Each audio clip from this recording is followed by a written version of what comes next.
Hamadakiapi, Chante Washte Nape Chusapi, Genie Habanamachiapi, Isanteoyate Amatahansto. Hello, my relatives. I greet you with a good heart. I'm Jeannie Hovland, and I'm a member of the Flandreau Santee Sioux tribe. I want to share a little bit about myself. I was born and raised in South Dakota in a small town off the reservations. I'm an enrolled member of the Flandreau Santee Sioux tribe, and I'm also Oglala Lakota and half Norwegian. I began my career with the federal government in 2005 as Native American Outreach Coordinator and later Tribal Affairs Advisor. I had the honor to travel regularly to meet with the 9 tribal nations in South Dakota and meet with tribal leadership and community members. In 2018, I was confirmed by the Senate as Commissioner of the Administration for Native Americans and also Deputy Assistant Secretary for Native American Affairs at the Administration for Children and Families under the Department of Health and Human Services. It was there that I was able to work with the agency on combating human trafficking, which included identifying high-risk and vulnerable people that may be more likely to become victims of human trafficking. I'll share more about that shortly. In 2019, Operation Lady Justice was established by executive order, which is the first ever federal task force to address a crisis of missing and murdered American Indians and Alaska Natives.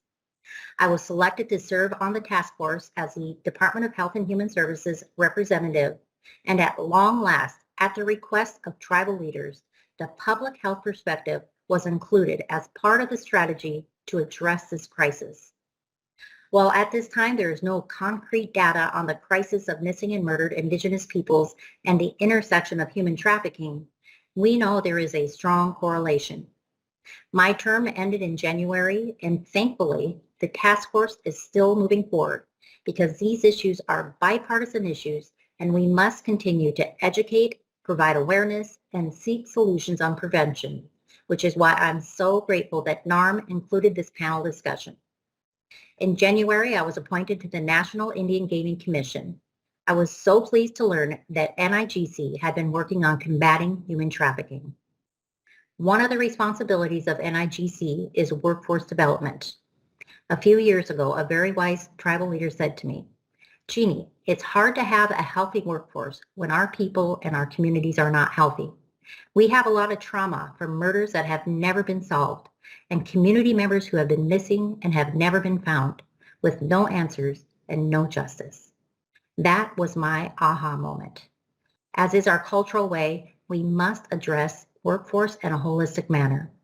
Again, that's why today's panel is so important and why I'm so grateful that NARM has recognized this. And I want to assure you that the NIGC is committed to supporting tribal gaming operations that want to address the issue of combating human trafficking. So I want to talk a little bit about what NIGC is doing specific in regards to combating human trafficking. First of all, in April, NIGC published a new bulletin with a special emphasis on combating human trafficking, and we created a resource page for tribal gaming operations to have readily available to learn more about how to identify and respond to human trafficking activities. You can find these resources on the NIGC website, and while you're on there, please sign up for our listserv for notifications and also follow us on our social media. The scale of this crime is shocking. It is estimated that 24.9 million people are currently trafficked, generating billions of dollars in illegal profits in a multi-billion-dollar industry that has grown to the 3rd largest criminal enterprise globally. While victims may be of any gender, age, race, or socioeconomic background, traffickers target the most vulnerable members of society. The United States Trafficking in Persons Report identifies American Indians and Alaska Natives as particularly vulnerable. Since the colonial era, Indigenous people have been subjected to sale and exploitation. Policies such as a prohibition of traditional culture and language, assimilation, relocation, and removal of children further contributed to Native people's continued trauma and exploitation. Native women still experience more physical and sexual violence than any other racial or ethnic groups.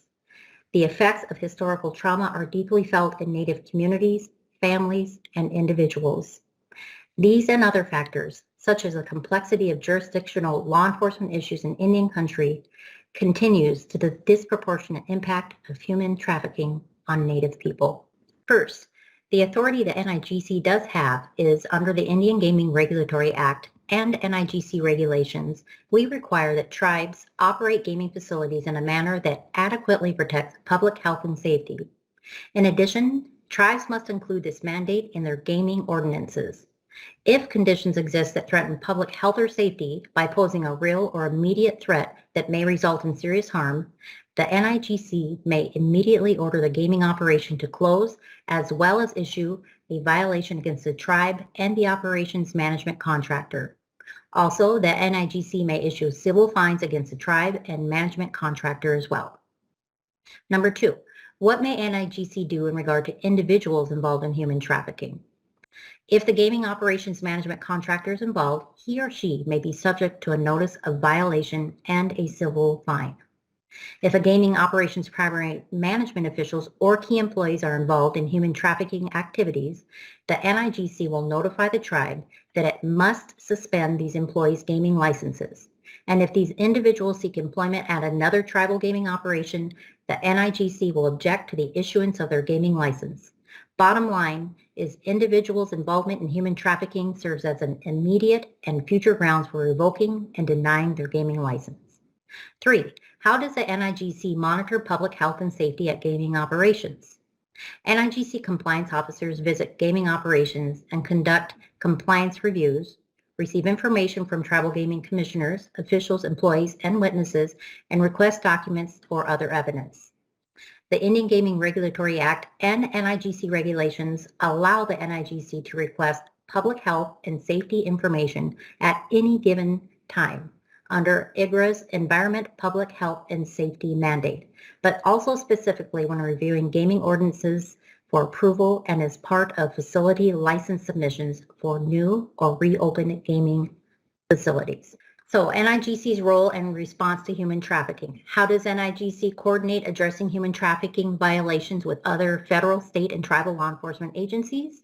The Indian Gaming Regulatory Act directs that NIGC refer violations of federal, state, and tribal law to the appropriate law enforcement officials. So if evidence exists of human trafficking violations, NIGC will refer the matter to the FBI and Department of Justice, given the federal human trafficking laws that may be implicated, or to state law enforcement if a potential violation occurs in a state having criminal jurisdiction over the Indian lands or reservations, such as a PL 280 state, and to tribal law enforcement if tribal laws are implicated. And what is NIGC doing in regard to human trafficking? I talked a little bit about our bulletin that was issued in April. NIGC is working diligently to raise awareness regarding human trafficking and encourage tribal gaming operations and officials to take proactive prevention measures. So, and that is why these types of conferences and including human trafficking when we speak at NIGC are so important. NIGC, we are in regular contact with federal and non-federal agencies and groups to help raise awareness of human trafficking and share resources with tribes. Historically, NIGC offered human trafficking training as part of its annual regional training courses throughout the country, and in 2020, NIGC transitioned to providing that training online and through webinars.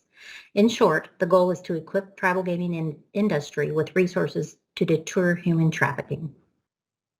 So I spoke a little bit earlier about some of the high-risk populations that had been identified, not only within my prior role, but within human trafficking in general. So often I go to communities and they will have no idea really what human trafficking looks like, and not just communities, even other federal agencies. So we still have our work in sharing, what exactly does human trafficking look like? So I want to share some of the examples that you might know of when it comes to a high-risk populations. You might have a runaway, which would be somebody under the age of 18 who has run away, who is very vulnerable and susceptible, may need a place to sleep, may need food, may need a job, and a perpetrator will see that this person has a lot of needs and offer to take care of them in exchange for sex. Homeless also. Homeless would be, of course, it could be a family, it could be an individual, it could be a couple, but in a desperate situation, often for survival, for food, a place, shelter, again, to be perpetrated upon, to have their needs met in exchange for sex. unhealthy homes. We know that there is familial trafficking taking place. And that is definitely a topic that needs to be talked about when we are talking about human trafficking. Children in the foster care system. We have children in the foster care system that sometimes the states don't know where the children are, and they have to follow up and try to track them down. There's Operation Hope, which took place in Kansas and Missouri a few years ago, where they tracked down through the funding for the foster care families, were able to trace to see that some of the foster families didn't know where their foster children were and were still receiving payment to care for them. And then we add to that in Indian country, we have the Indian Child Welfare Act. And so if a case is transferred to the state, often we don't know where our children, our native children are when they're not in our communities anymore and placed in foster care systems outside of our community. LGBTQ population has been targeted. And sometimes LGBTQ youth may be runaway or homeless because they are not accepted in their home or their community. The lower socioeconomic, those that, again, don't have the financial means to support their basic necessities, shelter, food, transportation, trauma, exposure to violence. And we know, as I shared, the historical trauma and the modern trauma that we have in our communities often makes somebody more at high risk when it's unresolved trauma to be victimized. And then domestic violence, substance misuse, mental and physical disabilities, just to name a few. Again, often I go to communities, and once we start talking about more specifics on what human trafficking looks like, there's often this perceived idea of human trafficking looking like what we see in the movies, where a person is abducted and taken into an international sex trade, and that does happen. But many of the scenarios are much closer to home, in our communities, in our homes sometimes, and the perpetrator could be, and often is, somebody that the victim knows or trusts. And I want to share a little bit more about national data. Data from the Amber Alerts in Indian country indicate that 7,700 Native American youth in the U.S. were identified as missing in 2016. And this number is estimated to be higher, but it shows that 1 in 130 Native American children likely go missing each year.